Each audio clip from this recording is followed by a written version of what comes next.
Hey guys, I don't do this a lot anymore. I don't do movie reviews much anymore, but after watching Hunger Games, I really figured this is a good time to try it again. I feel like the movie stimulated me enough to do this, so let's jump right into it. So let's run down the characters and what I thought about their impact on the movie. Jennifer Lawrence as Katniss, I think she does a great job. However, I do think there's a shortcoming. I think that she's such a strong female lead. When she tries to portray Katniss's weaknesses, it doesn't come off that convincing. I feel like she's way too strong of a character, the way Jennifer Lawrence portrays her, to come off as weak as she shows in some of the points in this movie, and it doesn't convince me at all. Josh Hutcherson, I think he has really brought his A game this time around. He was kind of a goofball in the first movie. Prime example would be him painting himself like a rock. I don't think anybody here didn't laugh at that. So he's really elevated his character, and I'm kind of interested to see what he's going to bring for the third adaptation of this novel, because he has really kind of shined as an actor. I think a lot of people swept him under the rug for the first movie, but he has really shown that he has some range and that he can play this character pretty well. Woody Harrelson as Haymitch, pretty consistent with what he had in the first movie. Didn't really go outside of his character too much. He had definitely had more of a role, but pretty grounded. There were a few parts where he definitely showed his acting range, Woody Harrelson, and I'm glad to see that. I'm glad to see Woody Harrelson doing good stuff again, because it's been a while. Pleasant surprise to find that Jeffrey Wright was in this movie. I did not know that going in, and I love all the stuff that he does. I think he has a pretty kind of a unique voice and a unique personality that he brings to his characters, even though they're all kind of similar. Um, Kind of like for those of you who've seen Source Code, I think that he's kind of similar to that. Not, I wouldn't say too similar, because those are two very different characters, but just kind of the way his personality is. It's kind of that quick-witted kind of personality, so I like that. Donald Sutherland as President Snow didn't get a whole lot in the first movie. Got a lot of burn this time around, and he really brings it. You really learn to kind of hate this man as the antagonist, and it's only gonna get worse. I can see it from there. I haven't read the book, so don't know where it's going, but I can definitely see that they're trying to build up an extreme hatred for this man. He has no remorse, really nothing you can be sympathetic about. This man is just literally evil incarnated. So Donald Sutherland does a great job.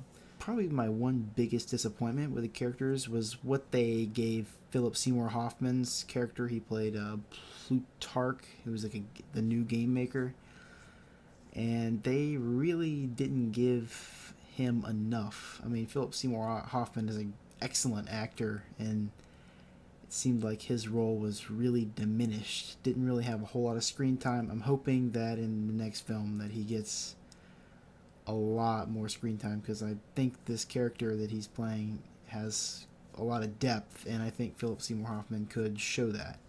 Now to the technical side of the film, I think it surpasses the original in every single way. The original's my biggest problem was the shaky cam, and I think it's a lot of people's problems with it. The shaky cam just took me right out of it. I'm not a big fan of it. I've never liked it, and they did not do the shaky cam even well in the original Hunger Games. So glad they got rid of that. I'm also liking this new cinematic style they've added. A lot of depth of field, which I love depth of field. Even though it's so overused now, I never get tired of it. It's great. And it's just all around, the universe they've created is very beautifully shot. Probably one of the better looking films this year. Cinematography wise, probably on par with Gravity, which is very different. Can't really compare the two, but as far as visually, when I take it in, I'm like, wow, this is pretty impressively shot. They've got some very talented people behind the camera here, and thumbs up to the DP and the cinematographer on this, because it was great. As far as the story goes, the pacing overall very good.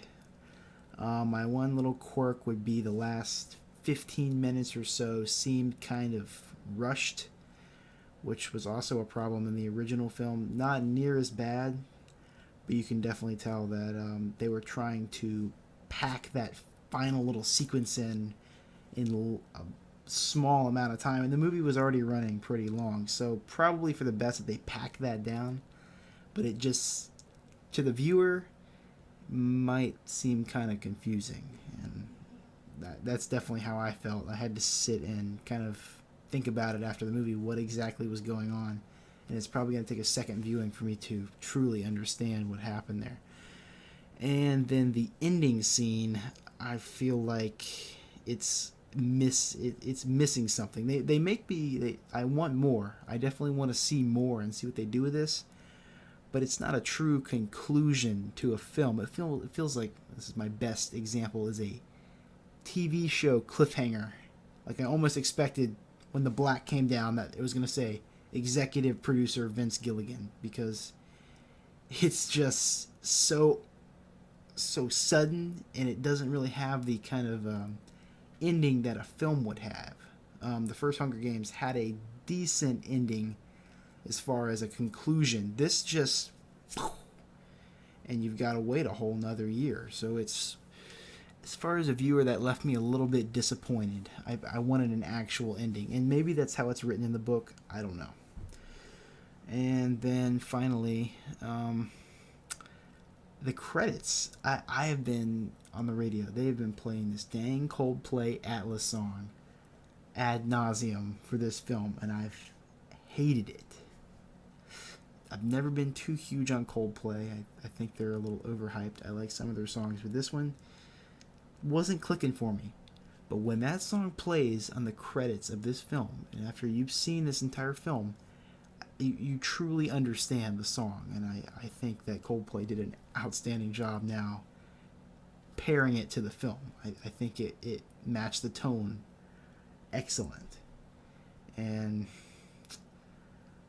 that's what I'm going to leave it with. That's my quick little review, guys. I'm probably not even going to edit this because I am dead tired. I'm just going to upload it how it is. And bear with me. So, thanks for watching this. And if you haven't seen a movie, I definitely recommend it. So, see you guys.